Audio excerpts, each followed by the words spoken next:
بهذه المناسبة، فتتفضل مشكورة.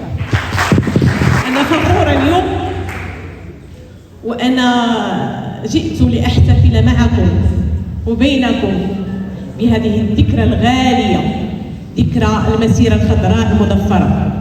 اليوم كنشارك هنايا مع كلية الطب والصيدلة في تنظيم هذه الأمسية الاحتفالية اللي تتضمن معرض الصور التاريخية حول المسيرة الخضراء المضفرة، وتتضمن كذلك عرض أشرطة وثائقية سينمائية حول المسيرة الخضراء. الحمد لله في إطار بطبيعة الحال احتفالات الشعب المغربي بالذكرى 48 للمسيرة الخضراء المضفرة، ارتأينا أن ننفتح بمعرض صور تاريخية وبالأفلام الوثائقية على مختلف الشرائح وخاصة الشابة منها.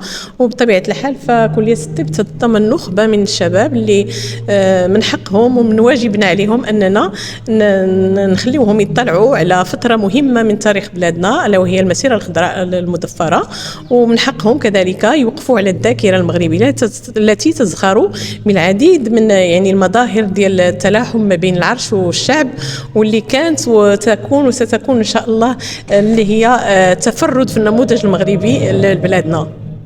سيدة المديرة، ما هو رأيك في المسيرة التي شهدتها مدينة العيون مؤخرا حول التجديد والعمل الإرهابي الذي حدث في مدينة سمارة؟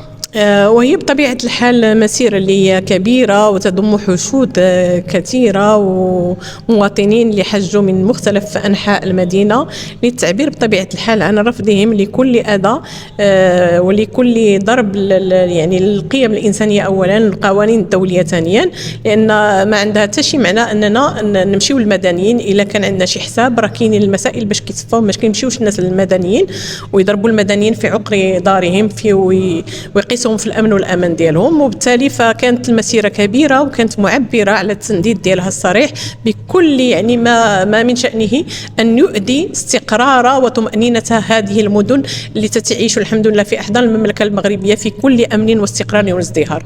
اذا اليوم نحتفل بالذكرى 48 للمسيره الخضراء المضفره،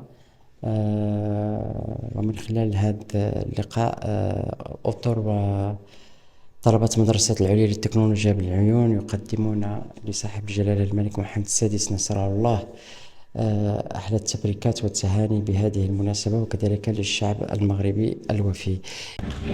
نعم، أنا عبد الرحيم أستاذ بكلية الطب والصيدلة بالعيون. جينا تنشاركوا في هذا الاحتفال وهذه الأمسية هذه اللي تنظمها الجهة المديرية لجهة العيون مع كلية الطب والصيدلة بالعيون، وهذا داخل في نطاق التعريف للطلبة بتاريخ ديال المغرب، والأكثرية فيهم ما عاشوش هاد المسيرة هذه. وبما أنهم تيشوفوا بعض الأفلام على المسيرة تجعلهم تيشوفوا تاريخهم وتعرفوا تاريخهم، وكما تيقولوا اللي ما تعرفش التاريخ راه المستقبل ديالو تيكون غامض.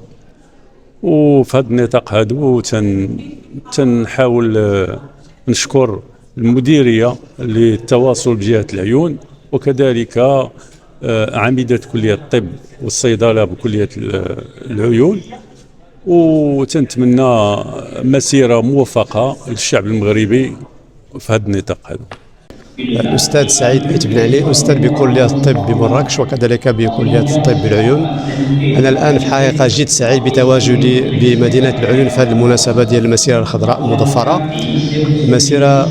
حدث تاريخي جد مهم، والآن المغرب الحمد لله على تعميم الامن في جميع الاقطار ديالو الحمد لله، ومناطق الجنوب تشهد الان مشاريع كبرى تنمويه كي ينعم بها المواطن المغربي في الاراضي ديالو، والحمد لله باقي الخير لقدام.